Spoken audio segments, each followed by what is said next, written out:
Bismillahirrahmanirrahim. Assalamualaikum warahmatullahi wabarakatuh. Hari ini kita akan ke bab selanjutnya ya, tentang pelaku ekonomi di kelas 8. Jadi kalian masih di bab ketiga.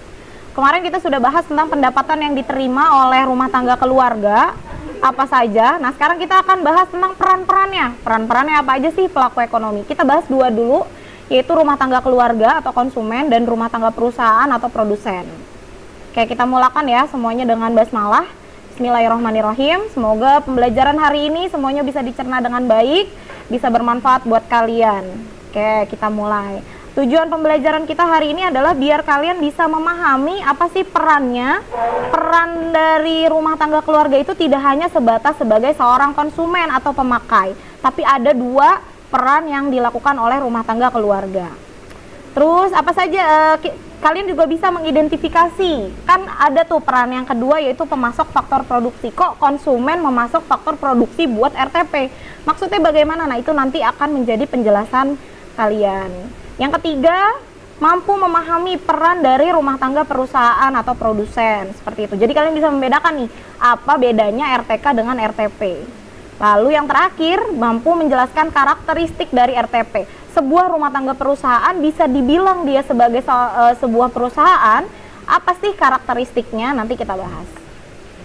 Kita buka yang pertama, rumah tangga keluarga.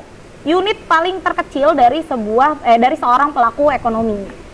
Kelompok masyarakat yang melakukan kegiatan ekonomi terhadap barang dan jasa untuk memenuhi kebutuhan hidup diri sendiri ataupun keluarga. Jadi kalau RTK itu untuk diri sendiri, bukan untuk orang lain. Nah, itu namanya RTK. Nah, punya dua peran, yaitu pemakai barang atau konsumen dan pemasok faktor produksi. Lalu, apa saja pendapatan yang diterima RTK? Jadi, kalau seorang RTK ingin mengkonsumsi sesuatu, itu harus membeli dengan uang. Uang didapat dari sebuah pendapatan. Jadi, setiap konsumen harus mempunyai pendapatan agar bisa membeli barang dan jasa dari rumah tangga perusahaan. Apa saja pendapatannya kemarin sudah kita bahas ya di Zoom. Pendapatan yang pertama ada sewa. Sewa adalah imbalan yang diterima oleh RTK setelah meminjamkan suatu barang atau tempat. Itu sewa. Kalau misalnya meminjamkan mobil, meminjamkan gedung, maka uang yang diterima oleh si peminjam atau konsumen tersebut adalah sewa namanya. Yang kedua ada upah. Kalau upah, imbalan yang diterima apabila kita mengorbankan tenaga saja. Kalau misalnya kita tidak punya keahlian, tapi kita mau bekerja di dalam suatu RTP, di sebuah RTP, maka pendapatan yang akan diterima oleh konsumen tersebut berupa upah. Lalu ada bunga. Bunga sih apa sih? Kalau bunga, imbalan diterima seorang RTK, apabila dia ikut menanamkan modal ke sebuah RTP, berupa uang. Jadi bukan berupa barang. Kalau barang jatuhnya sewa, kalau modal uang jatuhnya adalah bunga. Dan terakhir adalah laba. Laba adalah imbalan yang diterima seorang RTK apabila dia mencurahkan seluruhnya, nggak hanya tenaga tapi juga pikiran, konsep dan lain-lain untuk menjalankan sebuah RTP. Yang dijalankan RTP tapi diri individualnya adalah seorang RTK. Paham ya? Kemarin kita sudah banyak bercerita dan berkisah terkait pendapatan yang diterima RTK. Kita lanjut ke perannya. RTK sebagai pemakai. Pemakai adalah konsumen. RTK menjalani perannya tersebut melalui kegiatan membeli barang atau jasa dari RTP. Nah, kalau misalnya sudah dibeli barangnya, entah itu dipakai atau misalnya digunakan atau misalnya dimakan, itu berarti RTK sebagai pemakai. Yang kedua, pertemuan antara RTK dengan RTP terjadi di pasar output maupun pasar produk. Pasar output adalah pasar di mana kita bisa membeli setiap kebutuhan yang kita butuhkan, itu pasar output. Pasar yang sudah melalui proses produksi sebelumnya dari sebuah RTP. Oke, itu peran pertama ya, RTK sebagai pemakai. Yang kedua, RTK sebagai pemasok faktor produksi. Tidak menutup kemungkinan setiap RTP itu butuh hal-hal yang menopang atau menunjang kelangsungan RTP atau perusahaannya. Nah, yang menunjang adalah seorang RTK. Apa saja yang ditunjang? Yang pertama, Yang pertama adalah faktor produksi alam. Faktor produksi alam itu adalah segala sesuatu yang diciptakan di alam. Misal begini, seorang RTK punya sawah 2 hektar.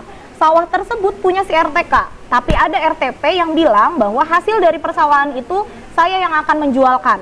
Jadi si RTK memberikan atau memasok faktor produksinya kepada si RTP dari hasil alam yang dia terima dari sawahnya tersebut. Itu berarti faktor produksi alam.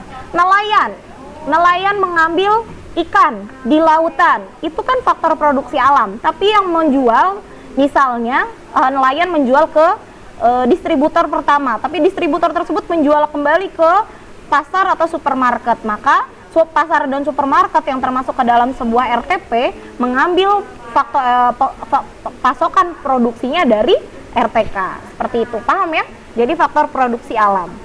Yang kedua ada faktor produksi modal.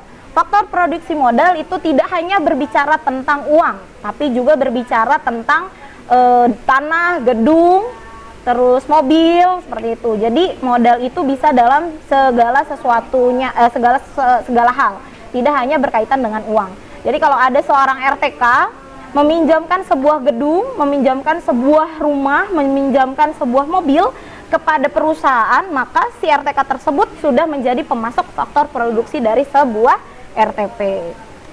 Yang ketiga, faktor produksi tenaga kerja. Sebuah perusahaan tidak akan pernah berjalan bila tidak ada tenaga kerjanya. Siapa tenaga kerja tersebut? Tenaga kerja tersebut adalah seorang RTK. Jadi RTK itu termasuk ke dalam produksi tenaga kerja. Tenaga kerja di sini di buku paket kalian bisa kalian cek juga, ada tiga klasifikasi. Tenaga kerja yang pertama adalah tenaga kerja terdidik. Biasanya kalau tenaga kerja terdidik itu melalui lembaga-lembaga pelatihan, ada sertifikatnya, ada ijazahnya, dan yang dijual biasanya berupa jasa, bukan barang. Contoh dari tenaga kerja terdidik adalah guru, dosen, seperti itu. Terus RTP-nya siapa? RTP-nya adalah sekolahnya RTP-nya, maka RTK yang menjadi faktor produksi tenaga kerja adalah guru tersebut. Klasifikasinya adalah tenaga kerja terdidik. Yang kedua ada tenaga kerja terlatih.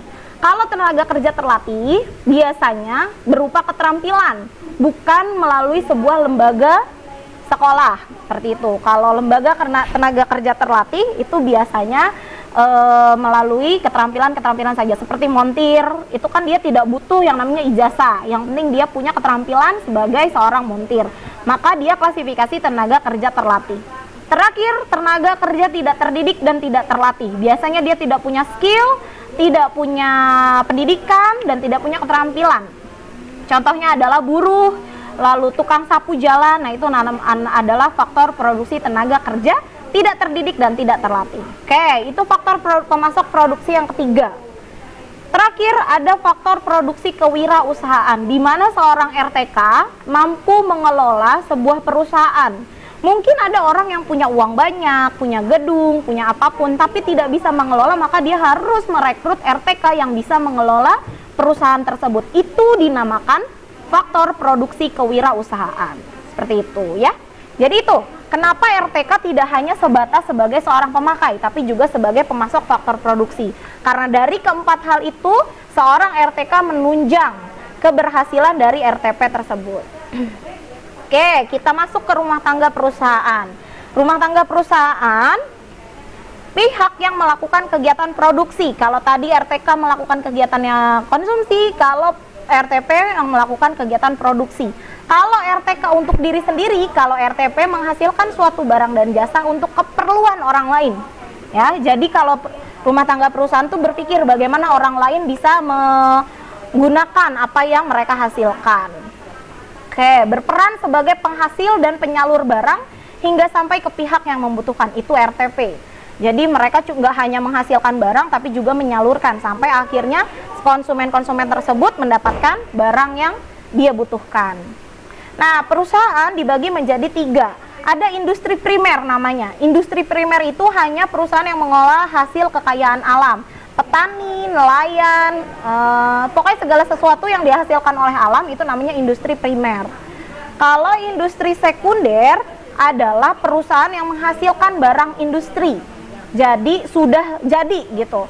Yang membuat mebel, yang membuat meja, kursi, bangku, dan lain-lain, itu dinamakan perusahaan yang menghasilkan barang industri. Mungkin orang yang menjual kayunya dinamakan industri primer, tapi kalau Orang yang membuat mejanya menjadi meja utuh itu namanya industri sekunder. Jadi biasanya perusahaan ini melakukan kegiatan menghasilkan barang setengah jadi menjadi barang jadi. Terakhir ada industri tersier. Industri tersier ini adalah yang menghasilkan jasa atau pengangkutan.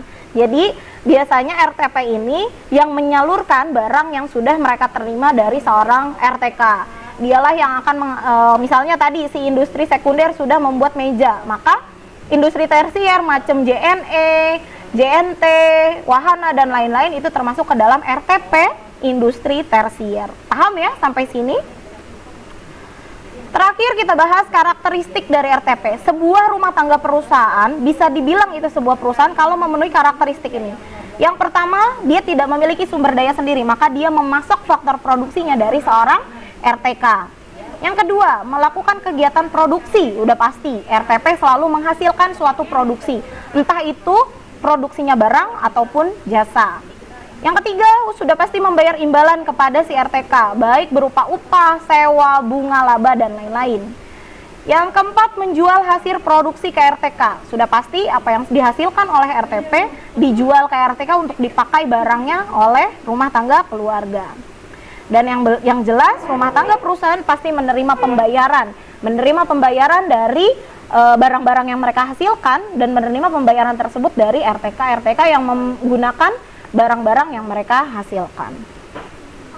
Selesai, alhamdulillahirrabbilalamin. Cukup penjelasan kita kali ini tentang peran RTK dan RTP. Next kita akan bahas peran dari rumah tangga pemerintah dan rumah tangga luar negeri. Ada dua pelaku ekonomi lagi yang akan kita bahas. Kali ini cukup, semoga apa yang Miss Ika jelaskan bisa kalian terima dengan baik. Apa yang belum kalian pahami bisa kalian tanyakan langsung kepada Miss Ika. Kurang lebihnya Miss Ika mohon maaf, tetap semangat, tetap menjadi manusia yang bermanfaat dan produktif. Wassalamualaikum warahmatullahi wabarakatuh.